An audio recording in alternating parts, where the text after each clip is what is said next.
तो बच्चों क्लास 10 में प्रोबेबिलिटीज़ जो क्लास 9th में भी हम लोग इसके बारे में बेसिक नॉलेज लिए थे, और ये क्लास 10 के लिए बहुत ही इम्पॉर्टेंट टॉपिक आपके लिए है, क्योंकि स्टैटिस्टिक और प्रोबेबिलिटी से आपको 11 मार्क्स से क्वेश्चन मिल जाता है। और ये बहुत ही एक इजी टॉपिक है जिसको थोड़ा सा मेहनत करो, आसानी से ये क्वेश्चंस को तुम सॉल्व कर सकते हो। तो प्रोबेबिलिटीज़ में बेसिक जो क्लास 9th में आपने सीखा था, आपको बताए थे प्रोबेबिलिटीज़ क्या होता है। तो this is the quantitative measure of uncertainty, ठीक है ना। कि जैसे तुमने उसमें एक एग्जांपल भी तुमको 9th क्लास में एग्जांपल दिया गया कि मान लो किसी कॉइन को तुम टॉस करते हो तो हेड आने का चांसेस क्या है। आपने एक कॉइन को टॉस किया तो हेड आने का क्या चांसेस है। तो क्या था कि अगर आप टॉस करते हो तो या तो हेड आएगा या फिर टेल आएगा। तो आपका क्वेश्चन था कि हेड आने के चांसेस क्या है। हाँ, तो आपने कहा कि फेवरेबल जो मेरे पास इवेंट है वो हेड आने का एक ही होगा, क्योंकि एक हेड और दूसरा टेल, यही आ सकता है। तो हेड आने के चांसेस कह रहे हैं, तो आपके पास हेड तो एक ही है। और टोटल पॉसिबिलिटीज क्या है, जिसको आपने सैंपल स्पेस कहा था, तो वो 2 हो जाता है हेड और टेल का, है ना। तो यहाँ हम लोग क्या किए थे, फेवरेबल आपके पास आउटकम्स है 1 और टोटल नंबर ऑफ आउटकम्स है 2, तो आपका आंसर 1/2। और इस तरह के बहुत सारे क्वेश्चंस को हम किए थे, लेकिन क्लास 10 में थोड़ा सा डिटेल है, फिर 11th में और भी ऊपर हम पढ़ेंगे, 11th 12th में भी प्रोबेबिलिटीज़, है ना, बहुत इंपॉर्टेंट टॉपिक हो जाता है। तो अभी हम क्लास 10 के लिए थोड़ा सा 9th को रिकॉल करते हुए जो भी बेसिक था, जिसको हमने आपको पिछले क्लास में एक छोटा सा हिंट दिया था, उसको एक बार रिकॉल कर लेते हैं। सारा आपके इस बोर्ड पर है और इसे आप नोट भी कर लीजिए और समझ भी लीजिए कि first of all we have to know what is probabilities. तो यहाँ इंट्रोडक्शन सेशन में सारे पॉइंट्स को हमने टर्म वाइज यहाँ नोट कर दिया है। तो probabilities is a concept which numerically measure the degree of certainty of the occurrence of event। ये पॉसिबिलिटीज है। जैसे एग्जांपल आपको मिला कि आपने एक कॉइन को टॉस किया, तो अभी हम कह रहे हैं हेड आने का क्या पॉसिबिलिटीज है, ठीक है। तो वो जो हमने उछाला, आपने जो कॉइन उछाला वो एक एक्सपेरिमेंट हुआ और उससे हेड या टेल का आना, है ना, वही इवेंट आपका हुआ, ठीक है। तो वही कह रहा है, ये इवेंट यानी हेड आने का या टेल आने का चांसेस क्या होगा, तो उसको हम प्रोबेबिलिटी के कॉन्सेप्ट में पढ़ेंगे। ये न्यूमेरिकली क्या हमको आंसर देगा वो हम फाइंड करेंगे, है ना, आगे के कॉन्सेप्ट्स में। तो ये हो गया आपका प्रोबेबिलिटी। इसमें एक वर्ड आ गया एक्सपेरिमेंट। तो एक्सपेरिमेंट क्या होता है, तो experiment is an operation which can produce some well defined outcomes is called experiment. मतलब ऐसा एक्सपेरिमेंट तुमने किया, जैसे चौक को आपने क्या बोलते हैं, डाई को आपने उछाला। तो जब आप डाई को उछालोगे तो उसमें जो पॉइंट्स होता है, यानी 1 2 3 4 5 और 6, है ना, वो 6 पॉइंट्स जो तुमको दिखता है, 7 तो नहीं दिखेगा। यानी आप कितना भी उछाल लो उस डाइस को, तो 7 आने वाला नहीं है, 8 आने वाला नहीं है। तो जो आने वाला है, यानी 1 to 6 तक के जो भी नंबर्स आते हैं उस डाइस में, तो वही आपका सारा आ गया एक्सपेरिमेंट कहलाएगा, क्योंकि उससे पता है आपको कि हमको 1 to 6 का पॉइंट मिलेगा। तो वही करा पॉसिबल, है ना, वेल डिफाइंड आउटकम, मतलब जिस आउटकम के बारे में हम जानकारी पहले से रखे हैं कि डाई उछालेंगे तो या तो 1 आएगा या फिर 2 आएगा या 3 या 4 या 5 या 6, 7 नहीं आएगा। तो 7 डिफाइंड नहीं है, इसीलिए इसको वेल डिफाइंड हमने यहाँ वर्ड दिया है, ठीक है। आपने एक कॉइन को उछाला, एक कॉइन को उछालने में क्या होगा, या तो हेड आएगा या फिर टेल आएगा। तो वो अंडरस्टूड है, हेड या टेल आना है, तो वो वेल डिफाइंड होगा। यानी ऐसा एक्सपेरिमेंट आप नहीं करोगे जिससे कोई आउटकम ही नहीं आए, ठीक है।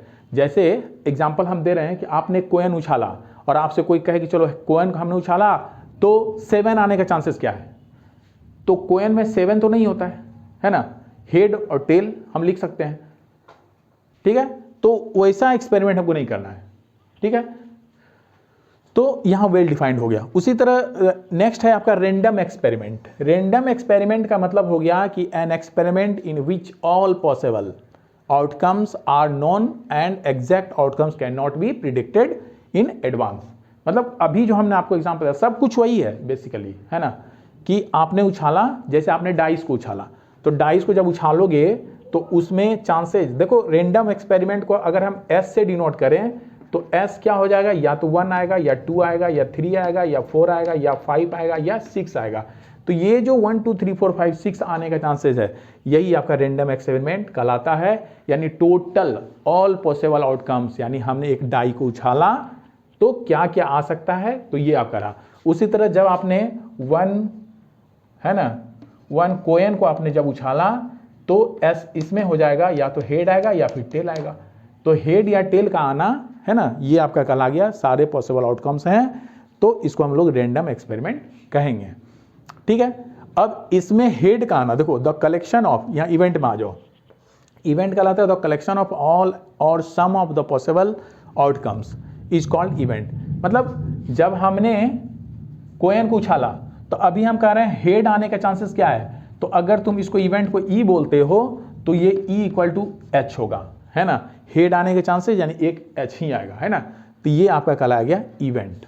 ठीक है, इवेंट मीन्स जो आपको चाहिए उसको लाना है। जैसे आपने 2 डाइस को, जब हम 2 कोयन को उछालते हैं तो उस केस में एस आपका एस क्या होगा, तो हेड हेड आ सकता है, दूसरा हेड टेल आ सकता है, तीसरा टेल हेड आ सकता है, और चौथा टेल टेल आ सकता है। इसके अलावा कुछ नहीं आ सकता है। ये पॉसिबल आउटकम्स हो गए, यानी कि 2 कोयंस आपने उछाला, है ना, तो पहला का हेड दूसरे का भी हेड आएगा, पहला का हेड दूसरे में टेल आएगा, पहले में टेल तो दूसरे में हेड आएगा, पहले में अगर टेल तो दूसरे में भी टेल आएगा। इसके अलावा कोई भी पॉसिबिलिटी नहीं हो सकता है। तो सारे पॉसिबल आउटकम्स जो आया आपका, तो उसको हम लोग सैंपल स्पेस कहे। और अगर आपसे कहेंगे कि 1 हेड एच आने के जो चांस है ना, 1 हेड, है ना, चांस ऑफ 1 हेड का जो चांस है वो क्या क्या हो सकता है, तो देखो यहाँ 2 है, इसको छोड़ दो, यहाँ एच टी है, एक हेड आने के चांसेस है, फिर यहाँ टी एच है, यहाँ से भी एक हेड आने के चांसेस है, यहाँ नो चांसेस, टेल टेल आ गया ना। तो ये जो आपने लिखा तो 2 आपका हो सकता है न्यूमेरिकली 1 हेड आने का आउटकम्स यानी चांसेस, तो इसको हम इवेंट कहते हैं। ठीक है, और टोटल इवेंट क्या हो गया आने का चांसेस, तो ये रहा 4 हो गया, यानी सैंपल स्पेस इसको हम जब कहेंगे, है ना, आउटकम्स को रेंडम एक्सपेरिमेंट तुम सैंपल स्पेस भी कर सकते हो। इसको हम लिख देते हैं ब्रैकेट में सैंपल स्पेस। ठीक है, all possible outcomes comes under sample space. ठीक है, और एस से इसको हमने रिप्रेजेंट किया, तो जब आपने डाई को उछाला तो टोटल नंबर ऑफ एस कितना हो गया, तो यहाँ आपके पास 6 हो गया।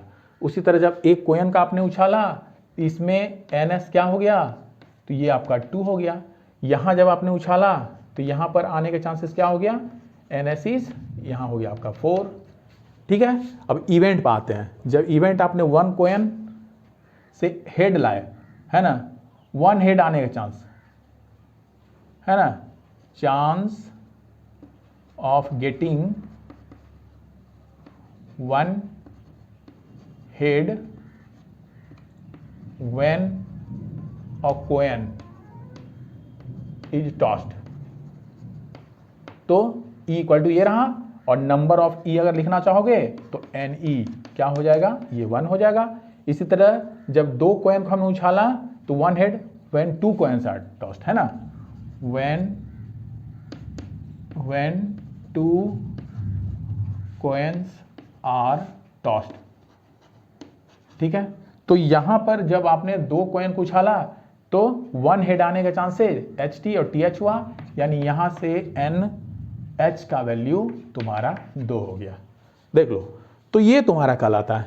अब सुनो, अब है जो हम क्वेश्चन करने वाले हैं, है ना, जो आपसे बार बार पूछा जाता है। तो probability of an event E, जिसको हम डिनोट करते हैं P से, and defined as P equal to number of outcomes favourable to E divided by total number of possible outcomes. यानी इसका मतलब हो गया, अगर हम यहाँ PE कहते हो, पॉसिबिलिटीज ऑफ एन इवेंट, कोई भी इवेंट यानी कुछ जो तुम डिजायर्ड रिजल्ट है वो आने के चांसेस खोजते हो, उसको तुमने ई कहा। ई मीन्स जो डिजायर्ड रिजल्ट हमें चाहिए उसके आने का क्या चांसेस है, तो वो आपका इवेंट हो गया। और उस इवेंट का पॉसिबिलिटीज क्या है यानी प्रोबेबिलिटी क्या है, तो उसको हम कहेंगे number of event favourable to E, मतलब ई आने का कितने चांसेस हैं by number in sample space यानी टोटल नंबर ऑफ इवेंट। तो ये आपका पीई बराबर n E by N S, इस रिजल्ट का हम हर जगह यूज करेंगे। ठीक है, अभी देखो अगर इस रिजल्ट को तुम देखते हो, यहां दो कॉन्सेप्ट आपको मिला है। इसी कॉन्सेप्ट से अगर आपसे कहें chance of getting one head when a coin is tossed, तो देखो इसका इवेंट को हमने लिखा ई इक्वल टू एच और number of event in this case is 1। ठीक है, और जब एक कॉइन को तुम उछालते हो तो सैंपल स्पेस तुम्हारा आ जा रहा है, यहाँ देखो H T means N S is 2। तब रिजल्ट अगर आपसे कहें प्रोबेबिलिटीज क्या हो यानी प्रोबेबिलिटीज क्या होगा वन हेड आने का जबकि वन कॉइन इज टॉस्ड, तो तुम कहोगे N E by N S means N E हो गया 1, एन एस हो गया 2, N E by N S is 1/2। तो इस तरह से ये रिजल्ट ही इसका आंसर देने वाला है। ठीक है, उसी तरह तुमसे कहें कि बताओ क्या होगा probability of getting one head, ठीक है ना, वाइल 2 कॉइन्स आर टॉस्ड। जब 2 कॉइन को टॉस्ट करते हैं तो 1 हेड आने का चांसेस आपका 2 है, तो एन एच आपका हो गया 2। ठीक है, और सैंपल स्पेस यानी total number of outcomes when 2 coins are tossed, तो यहां आपका आ रहा है 4। देखो एन एस इज 4, तो लिखोगे 2/4 दैट इज अगेन 1/2। तो इसको हम जब क्वेश्चंस करेंगे तब वहां पर आपको क्लियर होगा। अभी इस कॉन्सेप्ट को चूंकि पहले भी हम लोग पढ़ चुके हैं तो उसका एक रिकॉल कर रहे हैं, चूंकि आपका एग्जाम है उसके पॉइंट ऑफ व्यू से इसको हम यहाँ छोटा में एक ब्रीफ नोट्स आपके लिए तैयार कर दिए। कुछ क्वेश्चंस का भी रिवीजन करवा देते हैं, कुछ क्वेश्चन को कर लेना है। क्वेश्चन को ऐसा सेट करने वाले हम हैं कि एक ही क्वेश्चन में तरह तरह के क्वेश्चंस आपको आएगा, तो उस क्वेश्चन को अगर कर लेते हो तो पार्ट में अगर क्वेश्चन आ जाता है तुम इजीली उसको कर सकते हो। तो देख लेना कि क्या क्वेश्चन हम बनाने वाले हैं आगे। चलिए इसे कॉपी कर लीजिए और आगे हम इस चीज़ को और बढ़ाते हैं। यहाँ देखो जो कि पॉइंट है नोट करने वाला, तो इस एग्जाम्पल को हम यहाँ लिख के भी आपको बता देते हैं कि आखिर ये है क्या। तो देखो अभी था कि एग्जाम्पल हम दे रहे हैं क्वेश्चन के साथ कि व्हाट इज द प्रोबेबिलिटी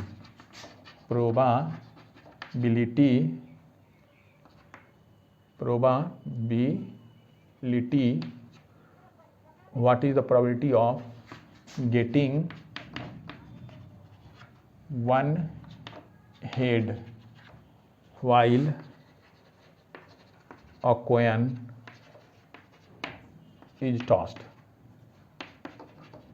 ठीक है, क्योंकि यहाँ कुछ ज़्यादा हो गया है तो इसको समझने के लिए इसको क्या है कॉन्सेप्ट एक्चुअली, तो उसको आपको समझा रहे हैं। देखिए यहाँ पर लिखेंगे हेड आने का चांसेस यानी इवेंट पहले लिखिए, इवेंट आपके पास यानी हेड आने का जो चांसेस है ना, वो आपका क्या है, तो एच हो गया।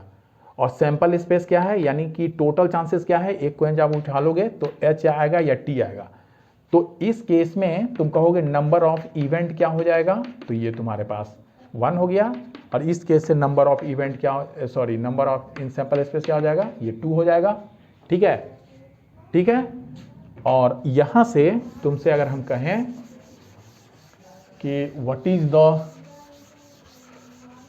Probability of getting one head, तो ये हो जाएगा N E by N S और दिस इज 1/2। तो ये आपका आंसर हुआ ऐसे।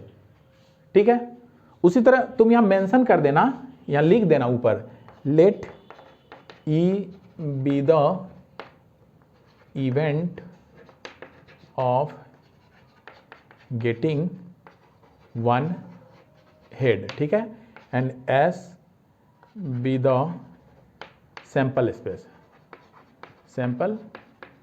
स्पेस ठीक है, तो ये ठीक। चलो इसी क्वेश्चन को हम लोग ऐसे करते हैं। दूसरे जो पार्ट में आपका यहाँ हम दिए थे एग्जाम्पल, उस चीज़ को भी हम लोग यहाँ करके देखते हैं।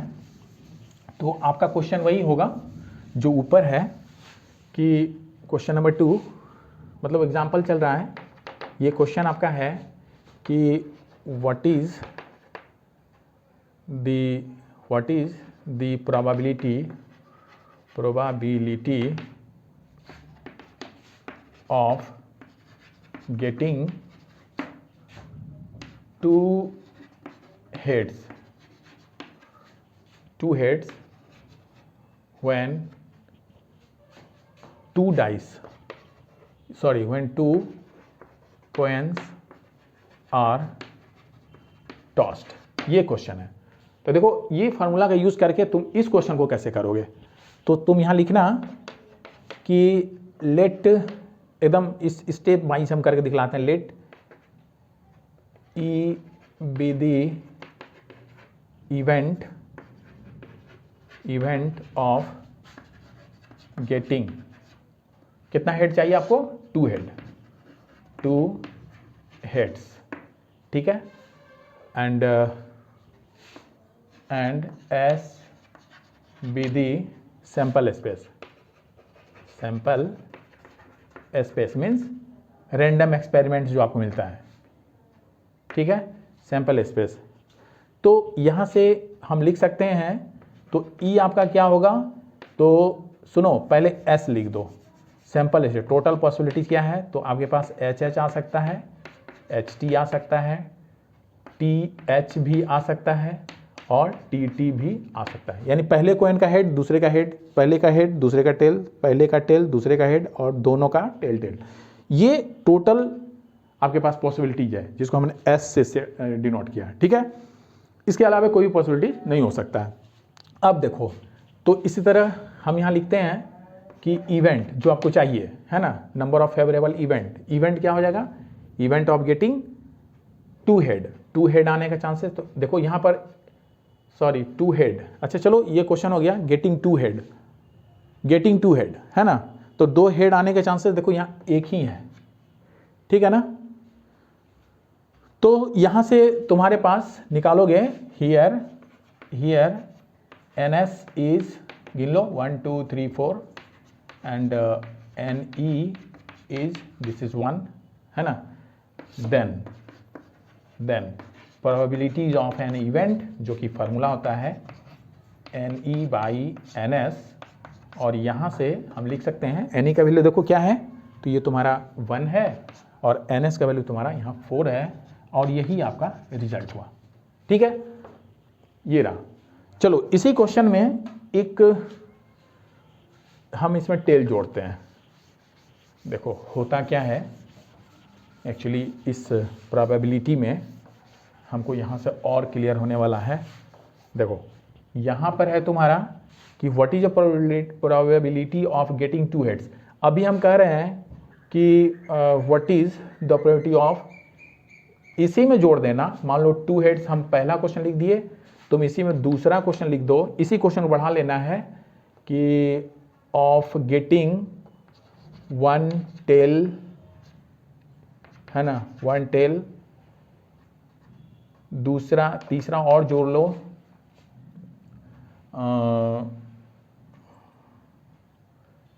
है ना, ठीक है। तो ये जोड़ लो, तो क्या होगा इससे, यहाँ देखना 1 टेल आने के चांसेस को अगर आप मानते हो, let E be the event of getting 1 tail है ना, तो क्या हो जाएगा? देखो यहाँ क्या हो जाएगा, ई इक्वल टू सारे टेल्स को लिख दो, क्या क्या है देख लो। तुम्हारे पास जो ऑल पॉसिबिलिटीज आया, टेल यहाँ पे है, यहाँ यानी ये दोनों पार्ट हो गया इसका, एच टी आएगा और टी एच आएगा, ठीक है। तो यहाँ से एन ई का वैल्यू तुम्हारे पास हो जा रहा है 2, देखो 1 2, और इसी तरह सैंपल स्पेस तुम्हारे पास ऑलरेडी पहले से है, तो एन एस ऑलरेडी हमने निकाल चुका है, ये आपके पास है 4। So probability of getting 1 tail is N E by N S, and this formula give you 2/4 और ये कैंसिल करो 1/2, ये तुम्हारा आंसर हुआ। ठीक है, तो ऐसे हम इस क्वेश्चंस को करेंगे। ठीक है ना, तो देखो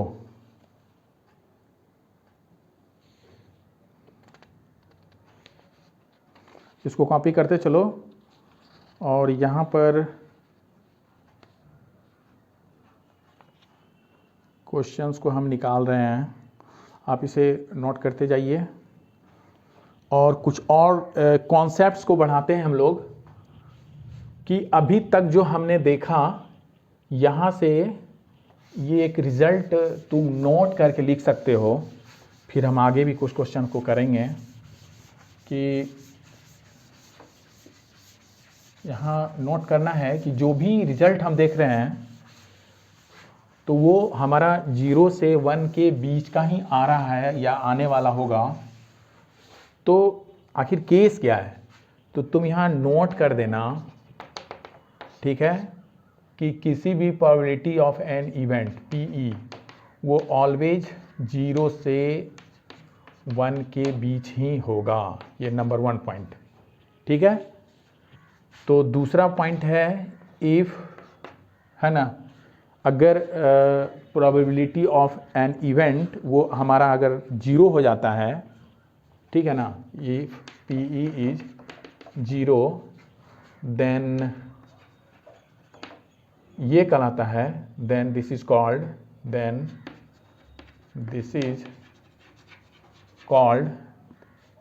है ना, this is called impossible event.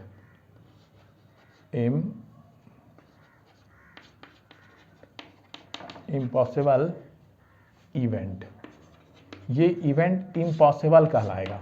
ठीक है, यानी अगर प्रोबेबिलिटीज ऑफ एन इवेंट 0 हो जाए तो this is called means event, है ना, देन लिख दो, देन E इज कॉल्ड, यानी इवेंट जो आपने लिया वो कहलाएगा इम्पॉसिबल इवेंट। और तीसरा केस है कि इफ PE यानी probability of an event is 1, ये 1 आ जाता है तो वो कहलाएगा, then E is called sure event. ठीक है, श्योर इवेंट इसको कहेंगे, श्योर इवेंट। ठीक है, तो इम्पॉसिबल इवेंट और श्योर इवेंट, इस पे बेस्ड ऑब्जेक्टिव क्वेश्चंस ऑलवेज आते हैं। ठीक है, तो आंसर यही तुम्हारा होगा। देखो, तो इसका मतलब हो गया कि जो भी हम क्वेश्चंस करेंगे, ठीक है, सारे का आंसर जो होगा वो लाई करेगा, यानी जो भी आप PE निकालोगे वो 1 और 0 के बीच का होगा। ठीक है, तो ये रहा। ठीक है, तो यहाँ ये बात समझ सकते हो, जैसे इंट्रोडक्शन में हमने कहा कि कोई कॉइन ले लो तो उसमें हेड और टेल होता है, और हम कहें कि चलो उछालो उस कॉइन को और 7 आने का चांसेस क्या है, यानी प्रोबेबिलिटी ऑफ इवेंट यानी 7 आने का चांसेस क्या है, तो NE/NS आपका होगा। ठीक है, तो देखिए चूंकि आपने कॉइन को उछाला और आना क्या है 7, तो 7 आने के चांसेस तो है ही नहीं, क्योंकि अगर आपने सपोज करो 1 रुपीज़ कॉइन आपने सब उछाल दिया, तो 1 रुपीज़ के कॉइन उछालने से आपको क्या मिलने वाला है, हेड टेल रहेगा ज़्यादा, है ना, तो उसमें 7 नहीं आने वाला है, 7 नंबर या 7 डॉट्स वो आने वाला नहीं है। तो उसके लिए इवेंट हो गया आपका 0, और आपने चूंकि कॉइन उछाला है तो टोटल सैंपल स्पेस क्या हो गया, यानी टोटल नंबर ऑफ पॉसिबिलिटीज 2 ही है, हेड या टेल आया, तो यहाँ 2 लिखा, आंसर 0 आ गया, तो ये इम्पॉसिबल हो गया। ठीक है, उसी तरह देखो एक ये 7 है ना, एक कॉइन है जिसमें दोनों तरफ हेड है। ठीक है, दोनों तरफ हेड है, तो अब उछालो तो क्या आएगा, तो कंफर्म हम लोग हैं कि हेड ही आएगा।